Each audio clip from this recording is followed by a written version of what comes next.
ತಹಸೀಲ್ದಾರ್ ಅವರಿಗೆ ರಾಜ್ಯ ಸರ್ಕಾರಿ ನೌಕರರ ಸಂಘದ ವತಿಯಿಂದ ಮನವಿ ಪತ್ರವನ್ನು ಸಲ್ಲಿಸಲಾಯಿತು. ಏನಿತ್ತು ಮನವಿ ಪತ್ರದಲ್ಲಿ? ವರದಿ ಇದೆ, ನೋಡ್ಕೊಂಬನ್ನಿ. ಸಂಘದ ತಾಲೂಕು ಘಟಕದ ಅಧ್ಯಕ್ಷ ಮಿಟ್ಟಿಸಾಬ್ ಮುಲ್ಲಾ ಮಾತನಾಡಿ, 6ನೇ ವೇತನ ಆಯೋಗದ ವರದಿ ಜಾರಿಗೊಳಿಸಿ 5 ವರ್ಷ ಕಳೆದಿವೆ. 2024 ಜುಲೈ 1ರಿಂದ ರಾಜ್ಯ ಸರ್ಕಾರಿ ನೌಕರರ ಎಲ್ಲ ವೇತನ ಭತ್ಯೆಗಳು ಪರಿಷ್ಕರಣೆಯಾಗಬೇಕಿತ್ತು. ಕಳೆದ ಸರ್ಕಾರ ನಿವೃತ್ತ ಕಾರ್ಯದರ್ಶಿ ಕೆ ಸುಧಾಕರ್ ರಾವ್ ಅಧ್ಯಕ್ಷತೆಯಲ್ಲಿ 7ನೇ ವೇತನ ಆಯೋಗ ರಚಿಸಿ 6 ತಿಂಗಳೊಳಗಾಗಿ ಸರ್ಕಾರಕ್ಕೆ ವರದಿ ಸಲ್ಲಿಸಲು ಆದೇಶಿಸಿತ್ತು. ಆಯೋಗ 4 ತಿಂಗಳ ಹಿಂದೆಯೇ ಪೂರ್ಣ ಪ್ರಮಾಣದ ವರದಿ ಸಲ್ಲಿಸಿದೆ. ಮುಖ್ಯಮಂತ್ರಿ ಸಿದ್ದರಾಮಯ್ಯ ಅವರು 7ನೇ ವೇತನ ಇದುವರೆಗೆ ಈ ಕುರಿತು ಚಕಾರವೆತ್ತಿಲ್ಲ. ಇದರಿಂದ ವೇತನ ಪರಿಷ್ಕರಣೆ ವಿಳಂಬವಾಗುತ್ತಿದೆ ಎಂದು ರಾಜ್ಯ ಸರ್ಕಾರಿ ನೌಕರರು ಅಧಿಕಾರಿಗಳು ಆತಂಕಪಡಿಸುತ್ತಿದ್ದಾರೆ. ಕೂಡಲೇ ಸರ್ಕಾರ 7ನೇ ವೇತನ ಆಯೋಗದ ವರದಿ ಜಾರಿಗೊಳಿಸಬೇಕೆಂದು ತಿಳಿಸಿದರು.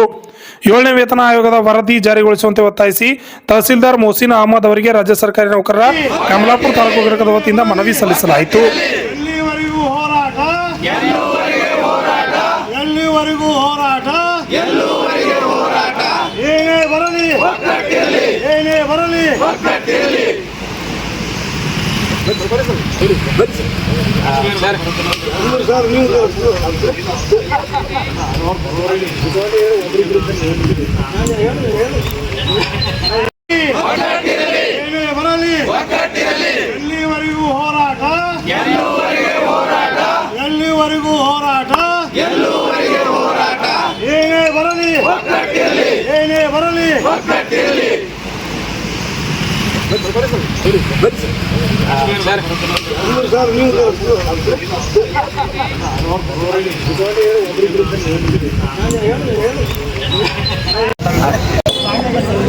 ರಾಜ್ಯ ಸರ್ಕಾರಿ ನೌಕರರ ಸಂಘದ ನಮ್ಮ ರಚನೆಯಾಗಿ 19 ತಿಂಗಳನ್ನು ಗತಿಸಿದ್ದು ಸರ್ಕಾರವು ನಮ್ಮ ಯಾವುದೇ ಬೇಡಿಕೆಗಳನ್ನು ಸ್ಪಂದಿಸ್ತಾ ಇಲ್ಲ.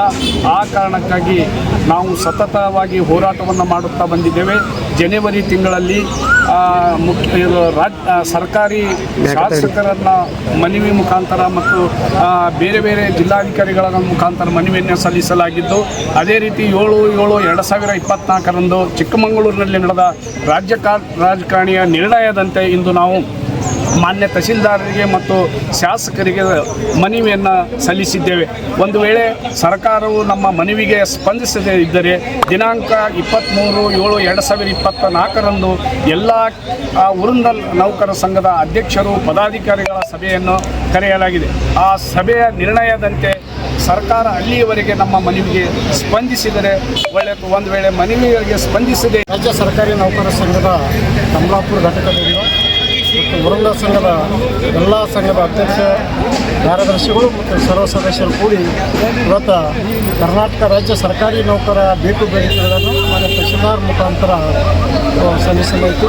ಈ ಒಂದು ಕಾರ್ಯಕ್ರಮಕ್ಕೆ ಆಗಮಿಸಿದ ಎಲ್ಲ ನನ್ನ ಸರ್ಕಾರಿ ನೌಕರ ಸಂಘದ ಎಲ್ಲ ಪದಾಧಿಕಾರಿಗೆ ಹಾರ್ದಿಕ ಅಭಿನಂದನೆ ಸಲ್ಲಿಸಿ, ಈ ಒಂದು ಬೇಡಿಕೆಯನ್ನು ಈಡೇರದೇ ಇದ್ದರೆ ತಾವು ಸುಮಾರು ವರ್ಷಗಳಿಂದ ಸರ್ಕಾರಿ ನೌಕರಿಗೆ ತುಟಿಗೆ ತುಪ್ಪ ಹಚ್ಚುವುದರ ಮೂಲಕ, ಬಣ್ಣೆ ಹಚ್ಚುವುದರ ಮೂಲಕ ಸಮಾಧಾನ ಪಡಿಸ್ತಿದ್ದೀರಿ.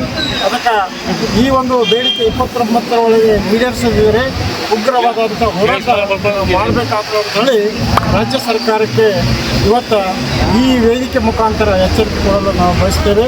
ಎಲ್ಲರಿಗೂ ಅಭಿನಂದನೆಗಳು ಅಂತ ಹೇಳಿ ನಮ್ಮ ಬೇಡಿಕೆಗಳನ್ನು ಸರ್ಕಾರ ಚಿಂತಿಸಿ ಬೇಡಿಕೆ ಈಡೇರಿಸ್ತಾರೆ ಎಂಬ ಭರವಸೆ ನಮ್ಮಲ್ಲಿ ಇದೆ ಅಂತ ಹೇಳುತ್ತಾ ನನ್ನ ಮಾತುಗಳನ್ನು ಮುಗಿಸಿದ್ದೇನೆ.